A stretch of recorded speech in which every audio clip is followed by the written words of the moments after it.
जय हिंद दोस्तों, आप सभी का स्वागत है। तो आज हम लोग इस वीडियो में 69वां बीपीएससी और बीपीएससी शिक्षक बहाली प्रथम चरण और द्वितीय चरण में पूछे गए प्रश्नों का एनालिसिस करेंगे। यानी हिस्ट्री से रिलेटेड जो भी प्रश्न पूछा गया कंप्लीट प्रश्नों का एनालिसिस करने वाले हैं, यानी एंसेंट और मेडावल का। तो आइए वीडियो को शुरू करते हैं। आप अगर टेलीग्राम चैनल से ज्वाइन होना चाहते हैं तो वीडियो के डिस्क्रिप्शन में आपको लिंक मिल जाएगा, वहां से जाकर आप ज्वाइन हो सकते हैं। वहां आपको डेली प्रैक्टिस करने के लिए प्रश्न दिया जाता है, तो आप टेलीग्राम चैनल से जाकर ज्वाइन हो जाइएगा। तो आइए सीधा वीडियो को शुरू करते हैं। आज का जो पहला प्रश्न है, निम्नलिखित कथनों पर विचार कीजिए। और ये जो पूछा गया 69वां बीपीएससी में पूछा गया। कथन एक में दिया गया कि फाहियान एक चीनी तीर्थ यात्री था, तो ये तो सही दिया गया है, जो हर्ष के शासनकाल के दौरान भारत आया था। देखिए, जो पहला स्टेप दिया गया कि फाहियान एक चीनी तीर्थयात्री था, ये सही है। लेकिन जो सेकेंड स्टेप दिया गया कि जो हर्ष के शासनकाल के दौरान भारत आया था, एक गलत दिया गया। तो फाहियान किसके शासनकाल के समय भारत आया था? तो चंद्रगुप्त द्वितीय के समय यह भारत आया था। तो एक नंबर कथन क्या हो जाएगा? गलत हो जाएगा। कथन नंबर 2 जो दिया गया कि ह्वेनसांग एक चीनी बौद्ध भिक्षु थे, ये भी कथन सही दिया गया, यानी स्टेप नंबर 1 सही दिया गया। नेक्स्ट है कि जिन्होंने चंद्रगुप्त द्वितीय के शासनकाल के दौरान भारत का दौरा किया था, तो यहाँ पे जो दिया गया है कि चंद्रगुप्त द्वितीय के समय, एक गलत दिया गया। देखिए, अगर आप ध्यान से देखिएगा तो मतलब एक दोनों को, मतलब यहाँ पे जो दिया गया हर्ष और यहाँ चंद्रगुप्त द्वितीय, दोनों को उल्टा कर दिया। यानी जो फाहियान आया था चंद्रगुप्त द्वितीय के समय भारत आया था, और ह्वेनसांग आया था हर्षवर्धन के समय भारत आया था। तो यहाँ पे ऑप्शन नंबर 2 भी गलत हो जाएगा। तो इसका राइट आंसर का ऑप्शन नंबर डी, उपयुक्त में से कोई भी कथन सही नहीं है। आप यहाँ पे ध्यान से देखिए, क्या आपसे पूछा गया, कथन सही पूछा गया या कथन गलत पूछा गया। अगर पूछता कि उपयुक्त में से कौन सा कथन गलत है, तो दोनों कथन क्या हो जाता है? गलत हो जाता है, तब आंसर सी हो जाता है। लेकिन यहाँ पे पूछा गया सही कथन कौन सा है, तो दोनों गलत है, ऑप्शन नंबर डी, इनमें से कोई नहीं। नेक्स्ट प्रश्न पे चलते हैं। और कभी कभी अरेंज करने के लिए देता है कि फाहियान, ह्वेनसांग और ईत सिंह, तीनों को अरेंज करने के लिए देता है। तो अगर आपको अरेंज करने के लिए देगा, तो जो फाहियान आया था गुप्त वंश के समय आया था भारत, और जो ह्वेनसांग आया था हर्षवर्धन काल के समय भारत आया था। तो यानी जो हर्षवर्धन काल है, गुप्त काल पहले आता है, यानी हर्षवर्धन काल से गुप्त काल पहले आता है। तो गुप्त काल के समय आया फाहियान, तो यानी फाहियान पहले आएगा, उसके बाद ह्वेनसांग आएगा, और जो ईत सिंह आया था 7वीं शताब्दी के अंत में। आप इस तरह से याद रखिएगा, क्योंकि आप डेट याद रखिएगा तो आपसे नहीं बनेगा, आप एक दूसरे को रिलेट करके याद रखिएगा। तो इसका अगर पूछा गया अरेंज करने के लिए, तो फाहियान पहले होगा, उसके बाद ह्वेनसांग, उसके बाद ईत सिंह। नेक्स्ट प्रश्न पे चलते हैं। नेक्स्ट जो प्रश्न है कि बोधिसत्व पद्मपाणि की पेंटिंग स्थित है, यानी यह मोस्ट इंपॉर्टेंट प्रश्न है। सभी तो मोस्ट इंपॉर्टेंट ही प्रश्न है, क्योंकि ऑल जितना भी प्रश्न है सभी प्रीवियस ईयर प्रश्न है। तो यहाँ पे राइट आंसर हो जाए अजंता की गुफा में। यानी बोधिसत्व कहाँ स्थित है? अजंता के गुफा में, और ये कहाँ स्थित है? महाराष्ट्र में। तो इसका जो राइट आंसर हो जाए ऑप्शन नंबर सी। एलोरा की गुफा कहाँ स्थित है? ये भी महाराष्ट्र में स्थित है। तो और बादामी एक कर्नाटक में स्थित है। नेक्स्ट प्रश्न पे चलते हैं। नेक्स्ट जो प्रश्न है कि सूची 1 को सूची 2 से सुमेलित कीजिए। सूची 1 में दिया गया चरक, ब्रह्मगुप्त, रामहीर, विशाखदत्त, और सूची 2 में दिया गया गणित, चिकित्सा, नाटककार और ज्योतिष। यानी आपको यहाँ पे मिलान करना कि चरक, तो चरक क्या थे? एक चिकित्सक थे। ब्रह्मगुप्त किससे संबंधित है? गणितज्ञ थे। ब्राह्महीर खगोल शास्त्री या ज्योतिष बोल सकते हैं, तो यानी सी का 4 हो जाएगा। विशाखदत्त एक क्या थे? नाटककार थे। तो नाटककार थे, तो ऑप्शन नंबर यहाँ अगर आप ध्यान से देखिएगा तो यानी ए का 2, बी का 1, सी का 4 नंबर हो जाएगा, और डी का 3 नंबर, यानी 2143। तो यहाँ पे राइट आंसर हो ऑप्शन नंबर ए, 2143। ऐसे भी आप आराम से कर सकते, चरक, चिकित्सा। तो ए का 2 एक ही ऑप्शन में दिया, ऑप्शन नंबर ए। नेक्स्ट जो प्रश्न है,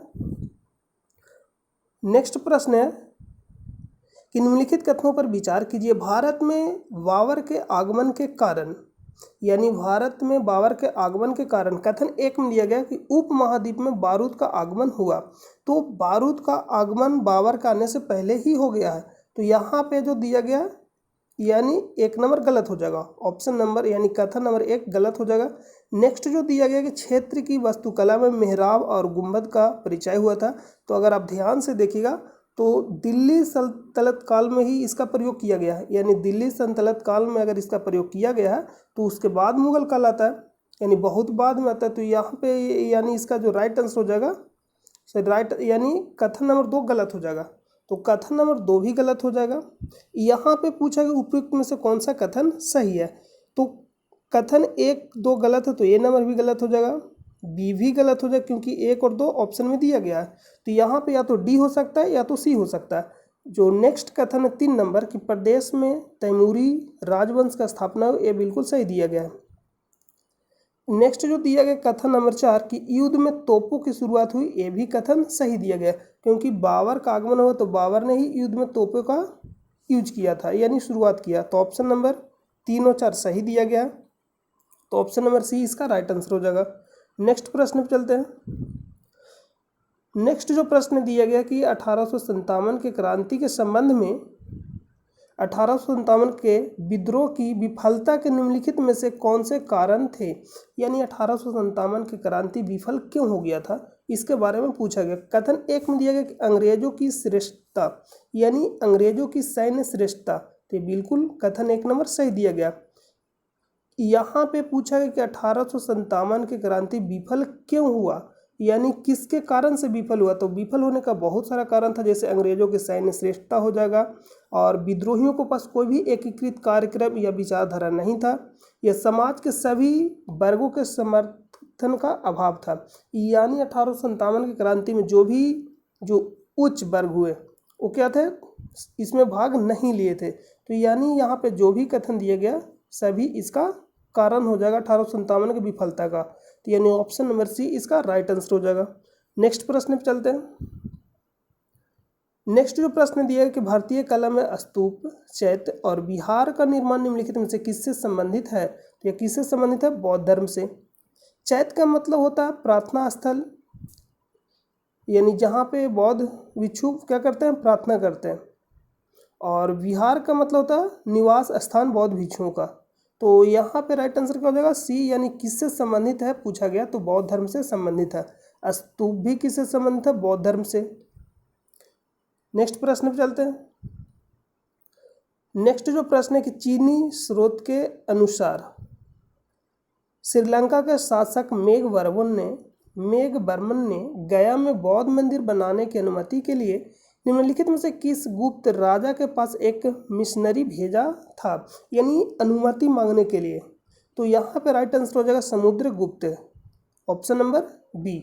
नेक्स्ट प्रश्न पे चलते हैं। नेक्स्ट जो प्रश्न है कि कौटिल्य किस स्थान में राजनीति विज्ञान और अर्थशास्त्र के प्रधानाध्यापक थे, तो इसका राइट आंसर क्या हो जाएगा, तक्षशिला। और कौटिल्य का नाम हो जाएगा विष्णुगुप्त और चाणक्य। नेक्स्ट प्रश्न पे चलते हैं। नेक्स्ट जो प्रश्न है कि मगध एवं अंग के मैदान निम्नलिखित में से किसके हिस्से हैं। यहाँ पे प्रश्न पूछा है मगध और अंग किस मैदान के हिस्से, यानी ऊपरी गंगा का मैदान, मध्य गंगा का मैदान या निम्न गंगा का मैदान। ये किस गंगा का मैदान का हिस्सा, मध्य गंगा का मैदान, क्योंकि जो मगध फैला हुआ गया हो जाएगा, नालंदा हो जाएगा और पटना, यानी दक्षिण आप नहीं कह सकते, मध्य गंगा आप इसको कह सकते हैं। और यहाँ पे हो जाएगा, यहाँ पे निम्न गंगा दिया तो यानी मध्य गंगा इसका राइट आंसर है। और अंग जो फैला हुआ भागलपुर और मुंगेर में। नेक्स्ट प्रश्न पे चलते हैं। नेक्स्ट जो प्रश्न है कि ऐतिहासिक दक्षिणापथ नामक क्षेत्र का विस्तार है, तो इसका विस्तार कहाँ से कहाँ तक स्थित है, तो विंध्याचल पर्वत श्रेणी से लेकर कावेरी नदी के मध्य तक। इसका बी राइट आंसर लगा सकते हैं, अगर बी नहीं रहता तो ए आप लगा सकते हैं।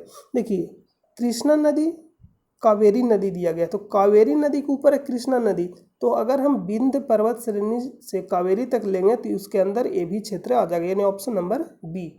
नेक्स्ट प्रश्न पे चलते हैं। नेक्स्ट जो प्रश्न है कि राजनीति की प्रारंभिक पुस्तक नीति सर किसके द्वारा लिखी गई थी, किसके द्वारा लिखा गया, कामंदक के द्वारा लिखा गया था, ऑप्शन नंबर बी।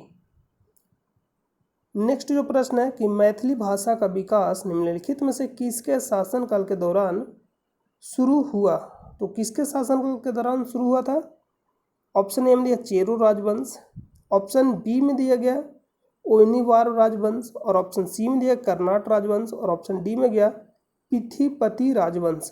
यानी इसका जो राइट आंसर मैथिली भाषा के बारे में पूछा गया, तो जो कर्नाट राजवंश है ये बिहार के मिथिला वाला जो एरिया, तिरहुत वाला एरिया, वहाँ ये फैला हुआ था। तो यानी इसका संबंध किससे हो जाएगा? कर्नाट राजवंश से हो जाएगा। यानी option number C right answer हो जाएगा। नेक्स्ट प्रश्न पे चलते हैं। नेक्स्ट जो प्रश्न दिया गया कि मोहम्मद बिन तुगलक के शासनकाल में भारत आए प्रसिद्ध मुस्लिम खोजकर्ता इब्न बतूता किसके यानी किस देश के थे? यानी किस देश से संबंधित है इब्न बतूता? ये प्रश्न पूछा गया। और इब्न बतूता किसके शासनकाल में आया था? मोहम्मद बिन तुगलक के शासनकाल में। और एक किस देश से संबंधित है? मोरक्को, यानी ऑप्शन नंबर बी। नेक्स्ट प्रश्न पे चलते हैं। नेक्स्ट प्रश्न है कि इनमें से किसने भारत में फारसी त्यौहार नौरोज की शुरुआत की? यानी फारसी त्यौहार नौरोज की शुरुआत किसके द्वारा किया गया था? तो नौरोज का त्यौहार जो शुरुआत किया गया था बलबन के द्वारा किया गया था, यानी ऑप्शन नंबर सी। नेक्स्ट प्रश्न पे चलते हैं। नेक्स्ट जो प्रश्न है कि निम्नलिखित में से किस बंदरगाह को मुगल काल के दौरान बाबुल मक्का यानी मक्का का द्वार कहा जाता? तो किसे कहा जाता था? सूरत को। तो यहाँ पे राइट आंसर हो जाएगा ऑप्शन नंबर बी। नेक्स्ट प्रश्न पे चलते हैं। नेक्स्ट प्रश्न है कि फुतुहात ए आलमगीरी किसके द्वारा लिखी गई थी? फुतुहात ए आलमगीरी किसके द्वारा लिखा गया था? तो यहाँ पे राइट आंसर हो जाएगा ईश्वर दास नागर के द्वारा, ऑप्शन नंबर ए। ऑप्शन नंबर ए इसका क्या हो जाएगा? राइट आंसर हो जाएगा। नेक्स्ट प्रश्न पे चलते हैं।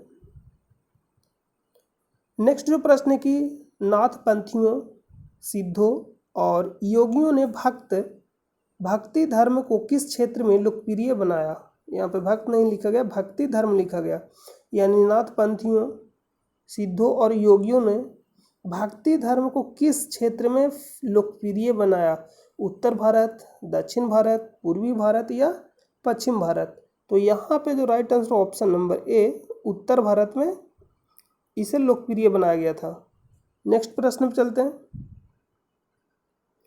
नेक्स्ट प्रश्न की अष्टप्रधान मंत्री परिषद थी, यानी किससे संबंधित था? गुप्त प्रशासन में, चोल प्रशासन में, मराठा प्रशासन में या विजयनगर प्रशासन में? तो किस प्रशासन से संबंधित है? मराठा प्रशासन में, यानी ऑप्शन नंबर सी। अष्टप्रधान कहने का मतलब आठ तो यहाँ पे लिखा गया, यानी 8 मंत्रियों का समूह था।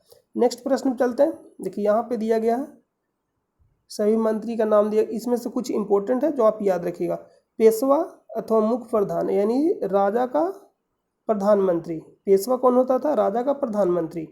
अमात्य आप याद रखिएगा, अमात्य कौन होता था?